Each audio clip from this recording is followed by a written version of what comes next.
আর অন্যদিকে সেই দুই স্নাইপার তাদের সেই ফাইটার পাইলটদেরকে জানিয়ে দিই সিরিয়ার দুইটি গাড়ি সামনের দিকে এগিয়ে আসছে। আর এই গাড়িতে রয়েছে আয়রন ড্রোমের মতন ভয়ঙ্কর রকেট লঞ্চার।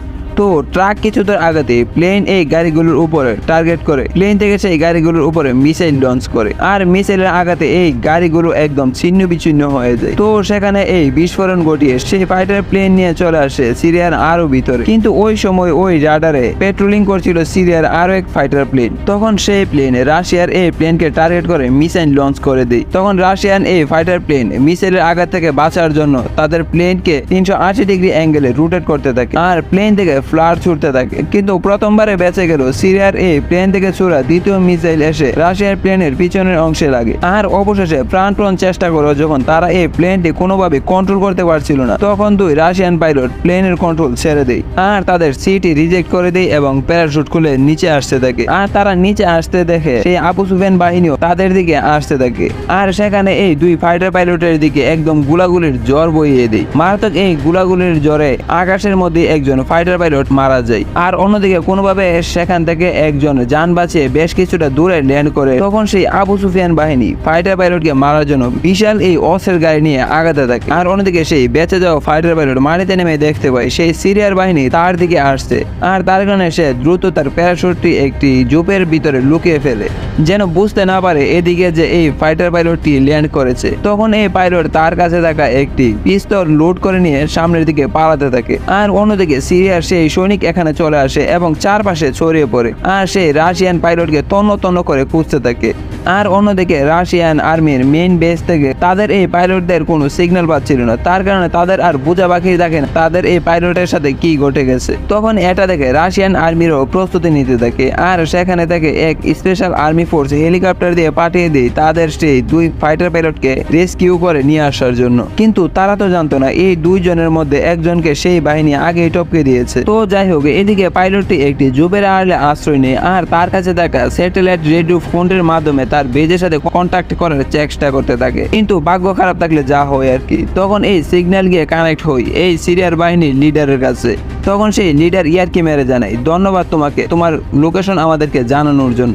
এটা বলে সেই সিরিয়ার লিডার তার পুরো টিমকে পাঠিয়ে দেয় সেই লোকেশনে। আর এই ব্যাপারটা থেকে সেই পাইলট তো একদম বোকা হয়ে যায়। তবুও সে হাল ছাড়ে না, সে উঠে দাঁড়ায় এবং সে আবার পালাতে থাকে। তখন সে যাওয়ার সময় একটি কৌশল কাজে লাগায়, সে গাছের ডালগুলোকে উল্টো পথে ভেঙে দেয় এবং সে অন্যদিকে যেতে থাকে যেন সেই আবু সুফিয়ান বাহিনী বুঝতে পারে এই রাশিয়ান পাইলট উল্টো দিকে গিয়েছে। তো এই আবু সুফিয়ান বাহিনী এই লোকেশনে পৌঁছে দেখতে পায় এই ডালগুলোকে উল্টো দিকে ভাঙা, তাই সবাই উল্টো দিকে যেতে থাকে। তখন এই টিমের লিডার জানাই, এটা তো একটা কৌশল মাত্র, তোমরা যেন এই উল্টা পথে যাও, তার কারণে সেই রাশিয়ান সৈনিক এই কৌশল অবলম্বন করেছে। তোমরা সোজা যাও, তাহলে সেই রাশিয়ান পাইলটকে তোমরা পেয়ে যাবে। তো তারপর এই লিডারের কথা অনুযায়ী সেই আবু সুফিয়ান বাহিনী খুঁজতে থাকে সামনের দিকে গিয়ে। আর আমরা দেখতে পাই অন্যদিকে সেই রাশিয়ান পাইলটটি পাহাড়ের একদম শেষ কিনারে এসে পৌঁছেছে। তার এখন আর সামনের দিকে যাওয়ার কোনো রাস্তা নেই।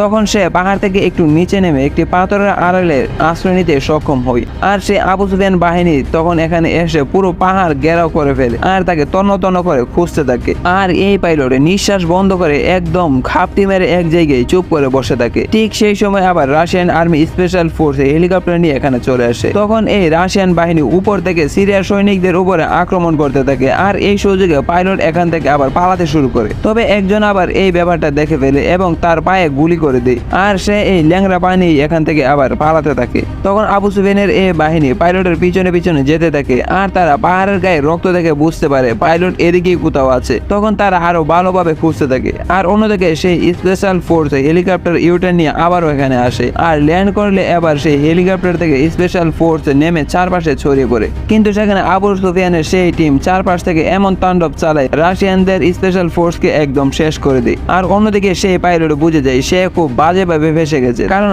আবু সুফিয়ানের বাহিনী চারপাশ থেকে ঘিরে ধরেছে। তবুও সে হাল ছাড়ে না আর সে শেষ চেষ্টা হিসেবে একটি পাথরের আড়ালে লুকায় এবং তার ফোনটা বের করে আর তার বন্ধু জয়ের কাছে ফোন করে। কিন্তু তার বন্ধু জয় ছিল একটি মিটিংয়ে ব্যস্ত, তার কারণে তার ফোনটি ধরতে পারেনি। তখন সে আবার তার ওয়াইফে লিনার কাছে ফোন করে, কিন্তু এদিকে সে যখন তার ফোন বের করে তখনই তার সামনে তার বান্ধবীরা চলে আসে আর তার কারণে সে তার ফোনটা ধরতে পারে না।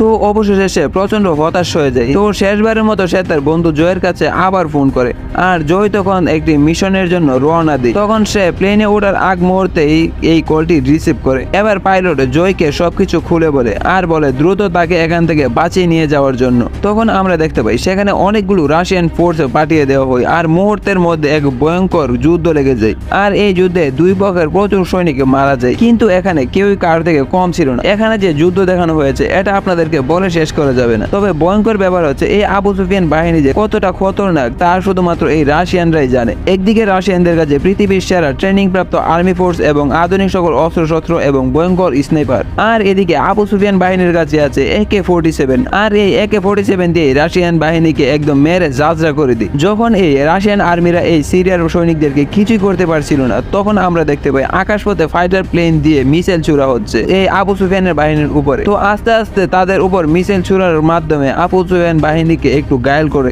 আর এই সুযোগে সেই পাইলটকে তারা হেলিকপ্টারে তুলে আবার এখান থেকে তারা চলে যায়। এই যুদ্ধে ফাইট করে প্রতিটা রাশিয়ান আর্মি টের পেয়েছে সুফিয়ান বাহিনী যে কতটা ডেঞ্জারাস। আর এই পাইলট তো তার চোখ তুলেই তাকাবে না এই আবু সুফিয়ান বাহিনীর দিকে, কারণ সে তার নিজের চোখের সামনে তার মৃত্যু দেখেছে। প্রকৃতপক্ষে মুসলিমরা কারোর উপর প্রথমে আক্রমণ করে না, কিন্তু মুসলিমদের উপর কেউ আক্রমণ করলে সেটা তারা প্রতিহত করে। কিন্তু এমন কিছু দেশ আছে যারা দেখাতে চায় মুসলিমরা খেপাটে, মুসলিমরাই আগে যুদ্ধ শুরু করে। তো যাই হোক, নিজের দেশের মুভিতে নিজেরাই বিজয়ী হবে, এটাই স্বাভাবিক। তো আপনাদের কাছে একটাই অনুরোধ, এই মুভিটাকে শুধু একটি মুভিতে সীমাবদ্ধ রাখবেন, কেউ পার্সোনালি নেবেন না। তো আজকের মতো এখানে বিদায় নিচ্ছি। সবাই ভালো থাকুন, সুস্থ থাকুন, টেক কেয়ার, আল্লাহ হাফেজ।